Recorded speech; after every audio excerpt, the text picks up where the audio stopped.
بسم اللہ الرحمن الرحیم، السلام علیکم ورحمۃ اللہ۔ آئینی ترمیم پاس تو ہو گئی ہے، لیکن یہ تھرڈ اٹیمپٹ تھی جس میں یہ آئینی ترمیم پاس کروائی گئی، اور اسٹیبلشمنٹ نے یہ ٹاسک آخرکار بلاول بھٹو کے حوالے کر دیا تھا کہ آپ مولانا کو کنونس کریں، کیونکہ باقی تو سارے معاملات تقریباً طے ہو چکے تھے، صرف مولانا بیچ میں پھنسے ہوئے تھے کہ مولانا کو کسی طرح سے کنونس کیا جائے اور 8 ووٹ ان سے لیا جائے۔ تو شہباز شریف اور نواز شریف اور باقی تمام لوگ اس کو کنونس کرنے میں ناکام تھے مولانا کو، کیونکہ عمران خان نے بھی بڑی زبردست قسم کی سیاسی چال چلی تھی، اور عمران خان نے ان کو اپنے ہاتھ میں رکھا ہوا تھا، مولانا کو، جمعیت علماء اسلام کو۔ اب جب ان کو اپنے ہاتھ میں رکھا ہوا تھا تو اس کا مطلب یہ تھا کہ مولانا اتنی دیر تک ڈیلے کرتے رہے جتنی دیر تک عمران خان کے ساتھ سیٹنگ رہی۔ جیسے ہی عمران خان کی سیٹنگ سے نکلے مولانا ان کے ساتھ ہو گئے، تو اصل میں تو یہ عمران خان نے ان کو پکڑ کے رکھا ہوا تھا، بلاول ان کو کھینچ کے لے گئے۔ اب کیونکہ بلاول اپنے آپ کو یہ کریڈٹ دے رہا ہے اور ساتھ میں مولانا کو کریڈٹ دے رہا ہے، تو اس سے ایک بات واضح ہوگی کہ شریف خاندان کی تو چھوٹی ہو رہی ہے، ان کو کریڈٹ نہیں ملا، اور اسٹیبلشمنٹ نے یہ فیصلہ کر لیا ہے کہ اب ہمیں یہ جو شریف خاندان ہے اس کو مائنس کر کے کسی اور کو لانا ہے۔ وہ جو ایک اتحاد ہے، یا تو پیپلز پارٹی جمعیت علماء اسلام عمران خان کا بنایا جا سکتا ہے، یا عمران خان کو لایا جا سکتا ہے، اس کا اصل مینڈیٹ اسے واپس کر دیا جائے، یا پھر بلاول کو اور نون لیگ کے اندر سے ایک فارورڈ بلاک بنا کے تو گورنمنٹ بنائی جا سکتی ہے۔ اب یہ 3-4 فارمولے ہیں، 3-4 سیناریو ہیں، 3-4 اس میں سچویشن بن چکی ہے جس میں یہ کوئی نہ کوئی راستہ نکالا جا سکتا ہے۔ اب جنرل عاصم نے تو مختلف دورے شروع کر دیے ہیں، انہوں نے کبھی کسی علاقے کا دورہ کیا، کبھی کسی جگہ کا دورہ کیا، اور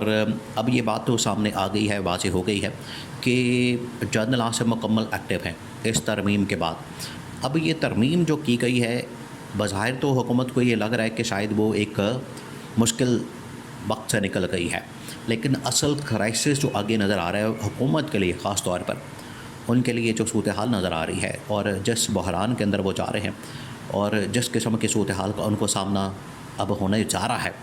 وہ شاید حکومت نے سوچا بھی نہیں ہوگا، کیونکہ حکومت تو وقتی طور پر دیکھتی ہے اپنے فائدے اور مفاد کو، لیکن جو یحییٰ آفریدی ان کے ساتھ اب کرنے جا رہا ہے، ہفتے 10 دن کے اندر یہ حکومت کے ہوش اڑ جانے ہیں، اور ان کے 14 طبق روشن ہو جانے ہیں، ان کو لگ پتہ جانا ہے۔ جیسے یہ کہا کرتے تھے کہ میاں جدوں آئے گا تو لگ پتہ جاوے گا، اب جو ہے وہ ہوگا کہ یحییٰ جب آئے گا تو لگ پتہ جائے گا۔ تو اب یحییٰ آفریدی آ کے ان کی منجی ٹھوکے گا، یحییٰ آفریدی سے بڑی اس وقت امیدیں وابستہ ہیں۔ اب جو سیناریو بننے والے ہیں آگے، جو اسٹیبلشمنٹ اس وقت پلان کر رہی ہے، وہ اس سے پہلے عمران خان کے ساتھ ہوگی ہے ایک بڑی اہم ترین ملاقات، وکلاء نے جا کے کی ہے، اور انہوں نے جا کے وکلاء نے بریفنگ دی آئینی ترمیم کے اوپر بھی اور یحییٰ آفریدی کی تعیناتی کے اوپر بھی۔ عمران خان نے کہا کہ یحییٰ آفریدی زبردست آدمی ہے، اس کے متعلق ہم نے کوئی بات نہیں کرنی، اور یحییٰ آفریدی کو بالکل ہم نے نہیں چھیڑنا، اور یحییٰ آفریدی کو دیکھنا ہے کہ وہ آئین اور قانون کے مطابق فیصلہ کرتا ہے یا نہیں کرتا، پھر ہم ڈیسائیڈ کریں گے۔ دوسری طرف جو عمران خان نے کہا کہ 26ویں آئینی ترمیم جو ہے یہ اصل میں آئین کے اوپر حملہ ہے اور عدلیہ کے اوپر حملہ ہے، اس وجہ سے اس حملے کو تو ہم ایکسیپٹ نہیں کریں گے، یہ حملہ تو ہم نے ہر صورت میں ناکام کرنا ہے، اور اس کے لیے عمران خان نے کہا ہے کہ آپ تیاری کر کے رکھیں، پبلک کال کے لیے، پروٹیسٹ کال کے لیے عوام کو آپ تیار کر کے رکھیں، کیونکہ ہم نے اس کے خلاف احتجاج کرنا ہے، اس کے خلاف ہم نے سڑکوں پر نکلنا ہے، یہ عمران خان نے بتا دیا ہے۔ تو عمران خان کم از کم پروٹیسٹ کال کے لیے، احتجاج کے لیے تو اپنی پارٹی کو دوبارہ سے تیار کر رہا ہے۔ اب آئی ہے باری اسٹیبلشمنٹ کی، کہ اسٹیبلشمنٹ اس صورتحال سے کیسے نکلتی ہے۔ اسٹیبلشمنٹ کو پتہ لگ گیا کہ یہ نون لیگ تو مکمل ناکام ہے، نون لیگ کے پلے کچھ نہیں ہے، نون لیگ ایک 8 بندے جمعیت علماء اسلام کے نہیں پکڑ سکی، ان کو نہیں لا سکی، ان کو نہیں توڑ سکی، ان کو اپنے ساتھ نہیں ملا سکی، تو انہوں نے کارکردگی کیا دکھانی ہے؟ ان کی کارکردگی بالکل 0 ہے، 0 ہے، اور اس کے علاوہ ہمیں باقی آپشنز کی طرف جانا ہے۔ اور بڑی اہم ترین ملاقات بھی اس حوالے سے وزیر اعظم ہاؤس کے اندر ہو گئی ہے، جنرل عاصم نے بڑی اہم ترین ملاقات کر لی ہے، لیکن دباؤ بھی بڑھتا جا رہا ہے۔ 2-3 چیزیں اکٹھی ہو گئیں اسٹیبلشمنٹ کے اوپر، ایک تو ان کی ناکامی کا پول کھل گیا، دوسرا عالمی طاقتیں اور خاص طور پر امریکہ نے بھی اب ڈیمانڈ کر دی ہے عمران خان کی رہائی کی، تو اب ان کے پاس کوئی آپشن بچا نہیں کہ جائیں تو جائیں گا، ان کے پاس اب کوئی راستہ بچا نہیں، ان کے پاس اب کوئی چارہ ہے نہیں، تو اسٹیبلشمنٹ کے اوپر بہت زیادہ دباؤ بڑھ گیا، کیونکہ اسٹیبلشمنٹ کا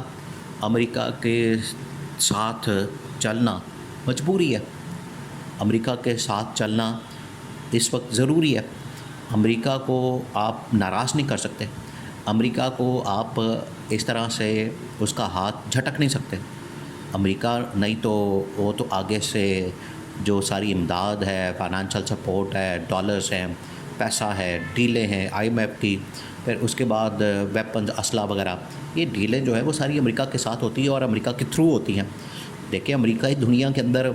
جنگ چھیڑنے والا واحد ملک ہے. جہاں جہاں امریکہ چھیڑتا ہے وہاں پر پھر اسلحے کی ضرورت پڑتی ہے. تو امریکہ تو اس میں بڑا فائدہ مند ثابت ہوتا ہے. جو اسلحہ فیکٹریاں ہوتی ہیں، اور پاکستان کی فوج جو ہے وہ تو اسلحہ فیکٹریاں ان کی بھی بہت زیادہ ہے. تو امریکہ کو ناراض جو ہے، پھر امریکہ آگے سے ڈیلیں کرواتا ہے، مختلف اسلحوں کی ضرورت پڑتی ہے تو پاکستان کا بھی بہت ساری جگہوں پر استعمال ہوتا ہے. تو امریکہ کو ناراض نہیں کیا جا سکتا، امریکہ کی ناراضگی نہیں مول لی جا سکتی.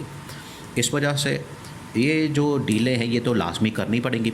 امریکہ اگر ڈیمانڈ کر رہا ہے تو اس کو پورا کرنا پڑے گا. امریکہ اگر عمران خان کی رہائی کی ڈیمانڈ کر رہا ہے تو اس کو پورا کرنا پڑے گا. وہ تحقیقات کر رہا ہے الیکشن کی تو وہ پوری کرنی پڑے گی. اب اسٹیبلشمنٹ یہ سوچ رہی ہے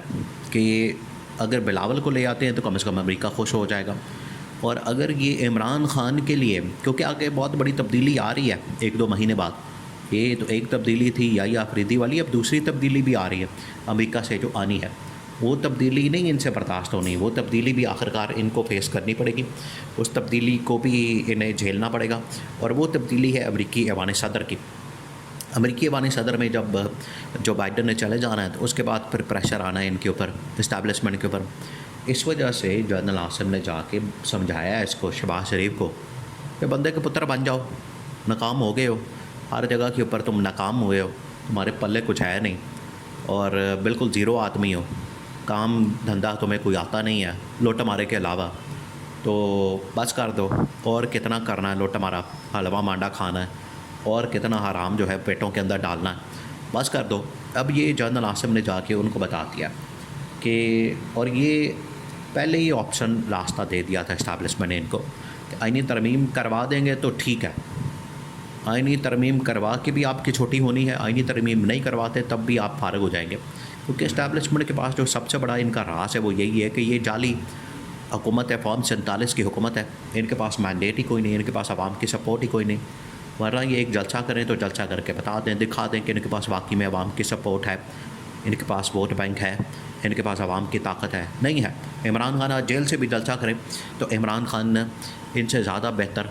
بڑی تعداد میں لوگوں کو اکٹھا کر سکتا ہے اور جلسہ کر سکتا ہے. تو یہ نہیں کر سکتے. یہ ہے فرق ان میں، عمران خان میں اور شریف خاندان میں. تو یہ اسٹیبلشمنٹ کو سمجھ آ گئی، جس کی وجہ سے اب آپشن کے اوپر غور شروع ہو گیا اور چند دنوں میں یہ تبدیلی واضح ہو جانی ہے.